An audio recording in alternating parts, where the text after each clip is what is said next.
سو جاتے اور کھراٹے لیتے اور مسلح پہ آ جاتے، نماز پڑھا دیتے، آپ کا وضو نہیں ٹوٹتا۔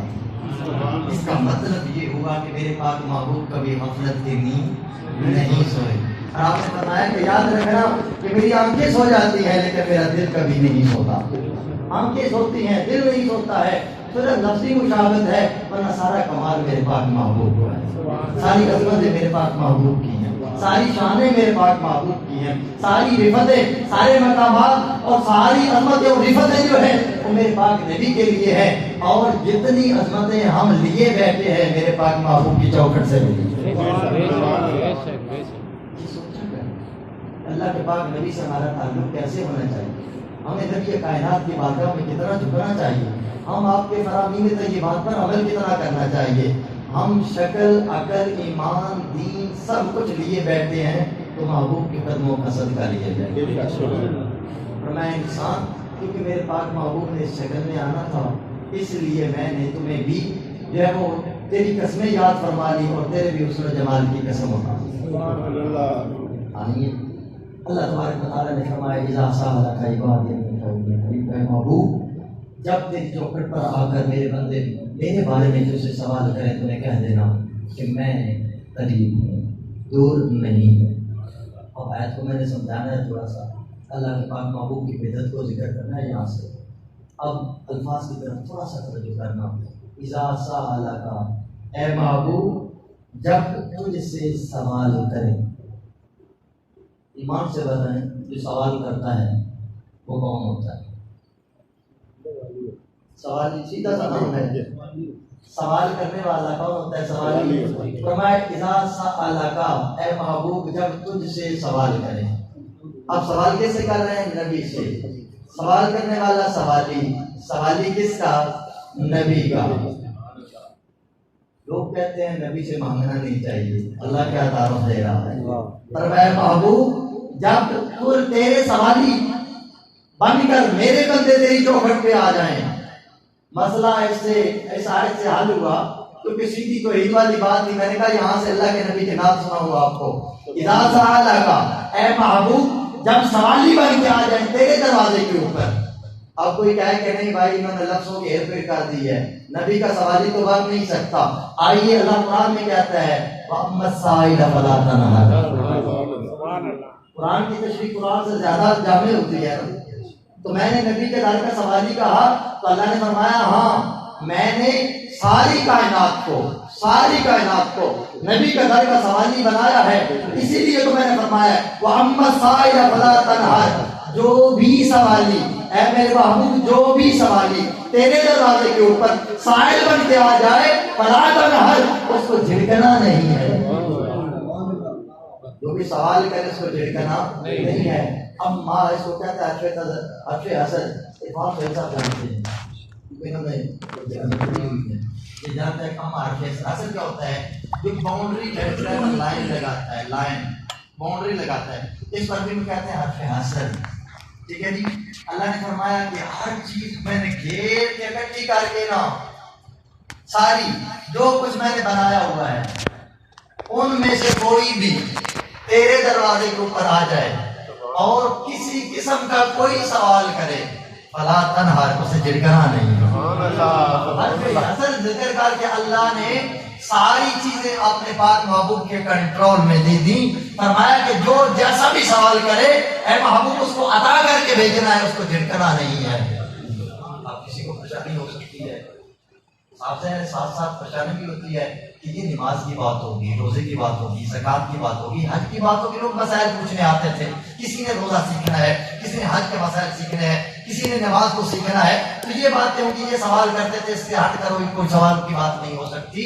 لیکن اللہ فرماتا ہے محبوب جو بھی سوال کریں تیری درگاہ میں آ کر، تیرے دروازے کے پر آ کر، تو نے اس کو جھڑکنا نہیں ہے۔ میرا بھائی اگر روزے کی بات ہے تو نکال دے، تو بتا دے کہ اللہ نے فرمایا کہ اے محبوب تیرے سے اگر روزے کا سوال کرے نا تو روزے کے مسائل بتا دینا، باقی اور کوئی چیز نہیں دے سکتا۔ اگر نماز کا سوال کرے تو نماز کے مسائل بتا دینا، اور کوئی چیز کو عطا نہیں فرما سکتا۔ اگر تجھ سے آ کر وضو کے مسائل پوچھے تو وضو کا طریقہ بتا دینا، کوئی اور جو ہے وہ سوال کرے تو کوئی نہیں دے سکتا۔ اللہ نے یہاں کسی جگہ پر کوئی ارشاد نہیں فرمایا.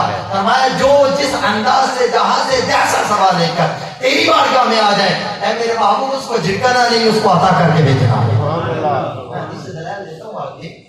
اب ایک حدیث سن لیں کہ اللہ تبارک و تعالیٰ نے اپنے پاک محبوب کو عطا کتنا کیا ہوا ہے. حضرت سیدنا امیر معاویہ رضی اللہ تعالیٰ عنہ آپ راوی ہیں, آپ فرماتے ہیں کہ اللہ نے اپنے پاک نبی صلی اللہ علیہ وسلم کے بارے میں فرمایا ہے, اور اللہ کے نبی نے اس کو نقل کر کے فرمایا واللہ یؤتی وانما انا قاسم.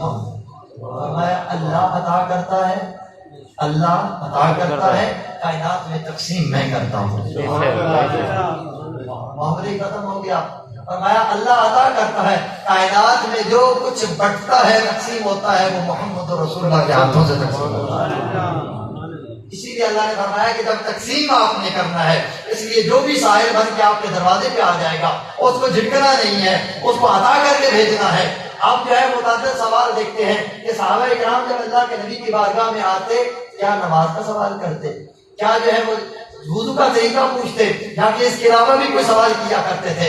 حدیث تجربہ میں آئے کائنات کے اندر جو بھی صحابہ کو پریشانی ہوتی ہر قسم کا سوال نبی کے در سے کرتے. جو بھی پریشانی ہوئی ہے, بخاری لے لیں, مسلم لے لیں, سیاہ ستہ کی کوئی کتاب بھی لے لیں, آپ کو وافر مقدار میں حدیثیں ملیں گی کہ جو بھی سوال ہوتا, جو بھی پریشانی ہوتی, اللہ کے نبی کی بارگاہ میں آتے اور وہی سوال کر لیتے. حدیث طیبہ بہت اہم اور مشہور حدیث طیبہ ہے. حضرت ربیعہ رضی اللہ تعالی عنہ اللہ کے نبی کے صحابی ہیں. ایک دفعہ آپ کو وضو کرا رہے تھے, لوٹا ہاتھ میں پکڑا ہوا تھا, محبوب کائنات وضو فرما رہے تھے, تو دوران وضو کر رہے تھے, دوران وضو محبوب کائنات نے حضرت ربیعہ سے فرمایا سل ربیعہ, اے ربیعہ مانگ لے. جو کریں وضو فرماتے ربیعہ پانی ڈال رہے ہیں, اسی دوران اللہ کے نبی فرماتے ہیں سل مانگ لو. اب اس حدیث کے الفاظ پر میں نے تھوڑا توجہ دینی ہے. فرمایا کہ اے ربیعہ مانگ لو. اچھا جب آپ نے فرمایا ربیعہ مانگ لو, ربیعہ کو ہر چیز مانگنے کا حق ہے نا. یا تو آپ فرماتے کہ ربیعہ میں تیرے لیے جنت کی دعا کرتا ہوں, تو نے مجھے وضو کرا دیا. ربیعہ اللہ تیری عمر لمبی کرے, تو نے مجھے وضو کرا دیا. ربیعہ اللہ تمہیں صحت عطا فرمائے, تو نے مجھے وضو کرا دیا. دعا دے دیتے, آپ نے دعا نہیں دی. فرمایا سل ربیعہ, ربیعہ جو مانگنا چاہتے ہو مانگ لو.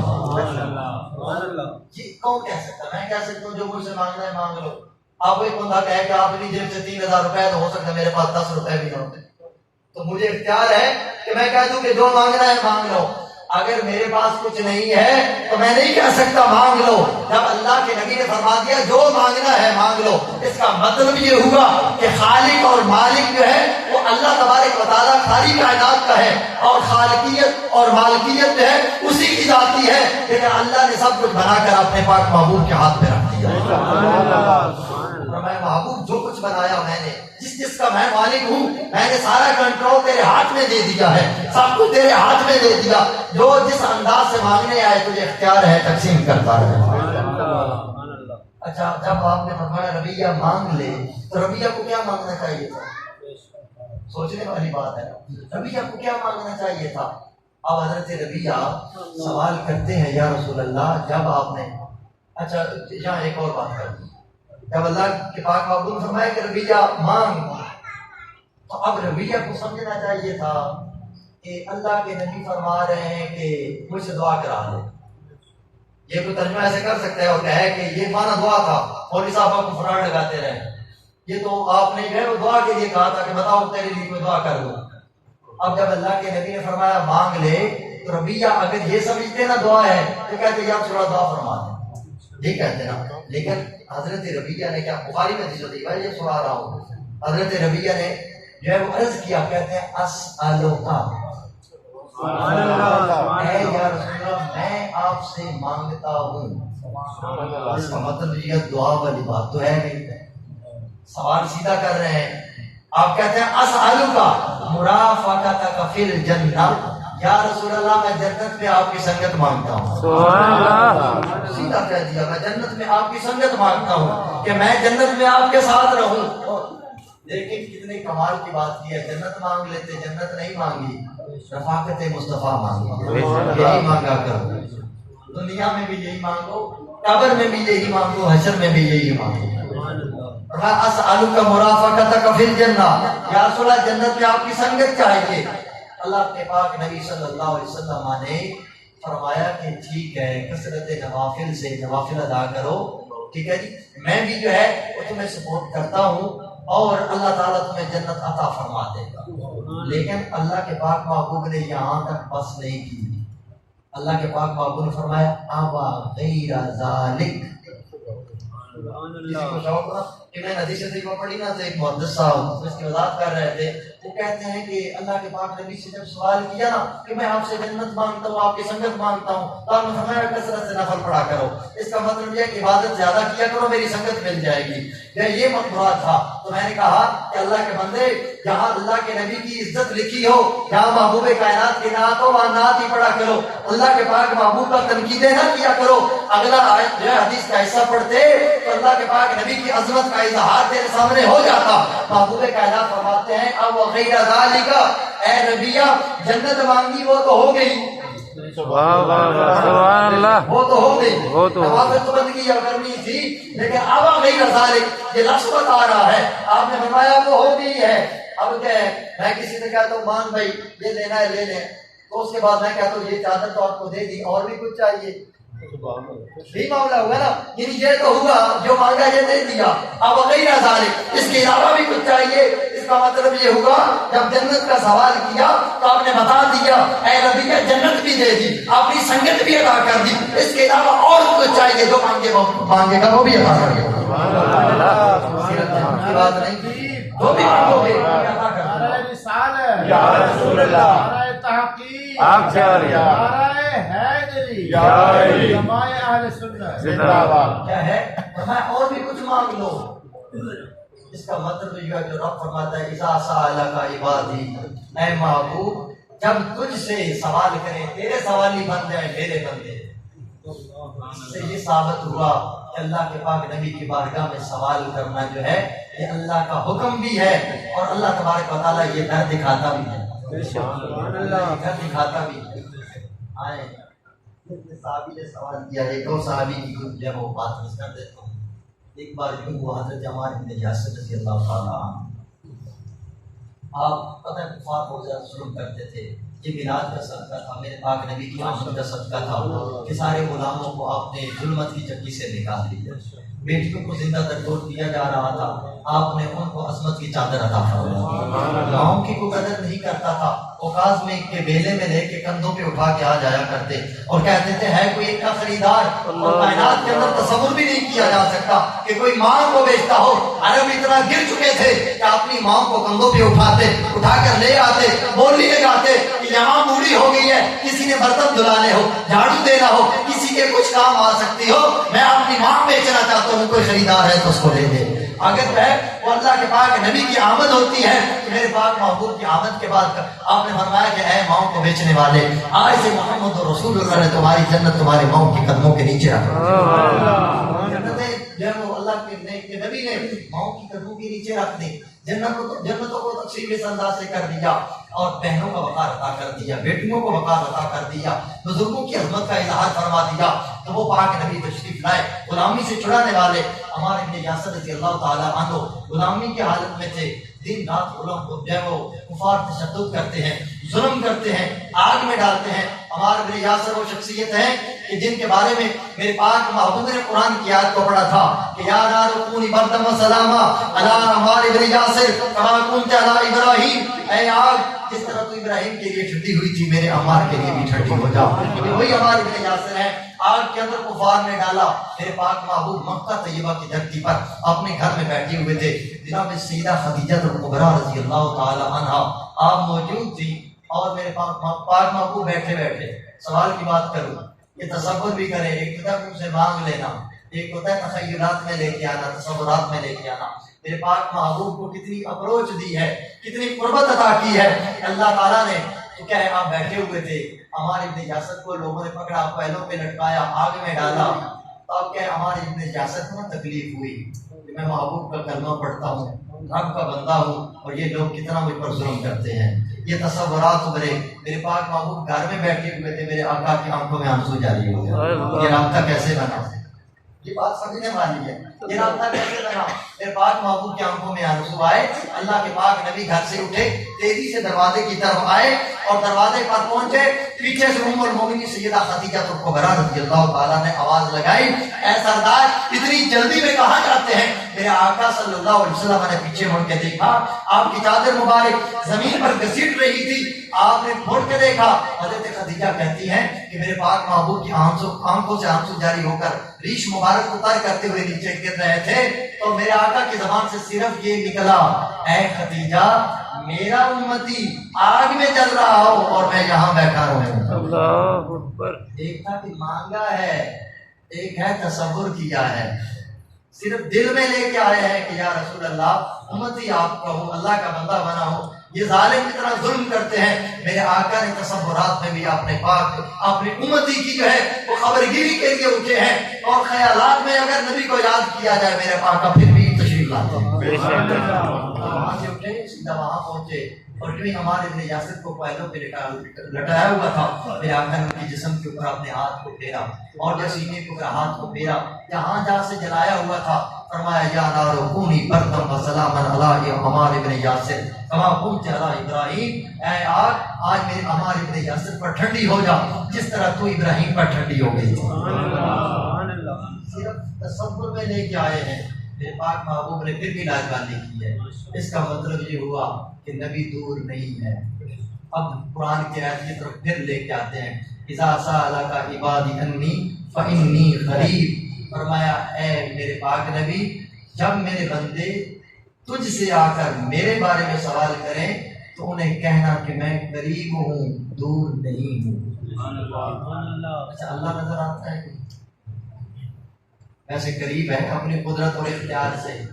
اللہ فرماتا ہے نحن اقرب الیہ من حبل الورید, کہ میں انسان کی رگ جان کے قریب ہوں. شاہ رگ جان اس کو کہتے ہیں, میں انسان کی شاہ رگ کے قریب ہوں. چلو یہاں سے ایک اور بھی موضوع نکلتا ہے کہ اللہ تعالیٰ کی بارگاہ میں عرض کرے کہ مالک ہم جب قرآن پڑھتے ہیں, جب ہم کلمت پڑھتے ہیں, اذان نماز پڑھتے ہیں, ہر جگہ پر جہاں تیرا ذکر ہوا ہے, تیرے نبی کا ذکر ہوا ہے, جہاں جہاں تیرا ذکر وہاں تیرے پاک نبی کا ذکر, کلمہ پڑھا لا الہ الا اللہ, ساتھ محمد رسول اللہ, کلمہ پڑھا اشہد ان لا الہ الا اللہ وحدہ لا شریک لہ, ساتھ آ گیا واشہد ان محمدا عبدہ ورسولہ.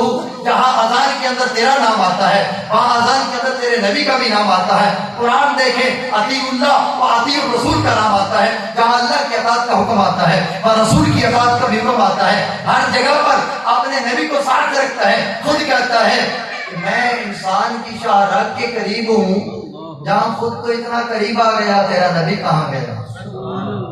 چلو یہاں سوالیہ انداز اختیار کر لیتے ہیں. یہاں سے ایک اور گوشہ نکل آیا ہے گفتگو کا, کیا تو کہتا ہے کہ میں انسان کی شاہ رگ کے قریب ہوں, تیرا نبی. فرمایا تو نے قرآن پڑھا نہیں ہے, النبی اولا بالمؤمنین من انفسہم, میں تو رگے جان کے قریب ہوں, میرا نبی مسلمانوں کی جانوں سے بھی زیادہ قریب. یہاں بڑی مزے کی بات ہے, گفتگو سننے والی ہے. ایک ہوتا ہے رگے جان, ایک ہوتی ہے جان, رگ جان, ایک سٹیپ آگے میں درمیان میں. اللہ رگے جان کے قریب, فرمایا میرا نبی جان کے قریب, فرمایا اپنے بارے میں رگے جان کا ذکر کیا ہے, اور میں تیری اگر شاہ رگ کے قریب ہوں, اور میرا پاک نبی یاد رکھنا تیری جان سے بھی قریب ہے.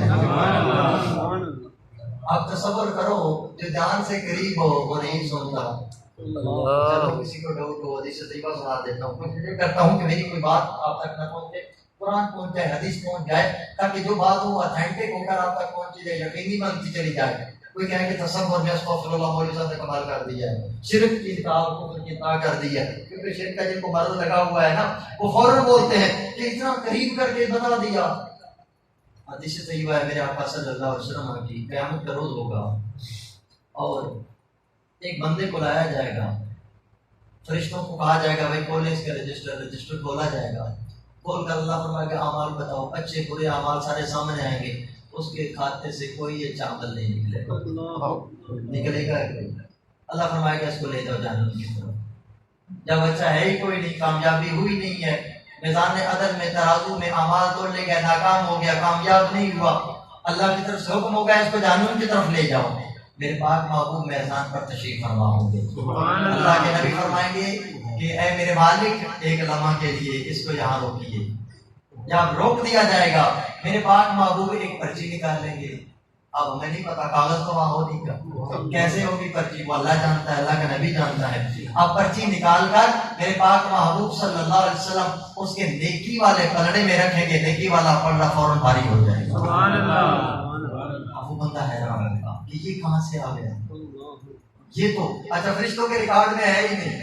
ان کی ڈیوٹی کیا رکھی ہے؟ کرامن کاتبین یعلمون ما تفعلون، یہ کرامن کاتبین ہیں، جو تم عمل کرتے ہو یہ فوراً لکھ لیتے ہیں۔ فرشتوں کے ریکارڈ میں ہی نہیں ہے، اگر ریکارڈ میں ہوتا تو رجسٹر میں ہوتا، تولا جاتا، ریکارڈ میں نہیں ہے۔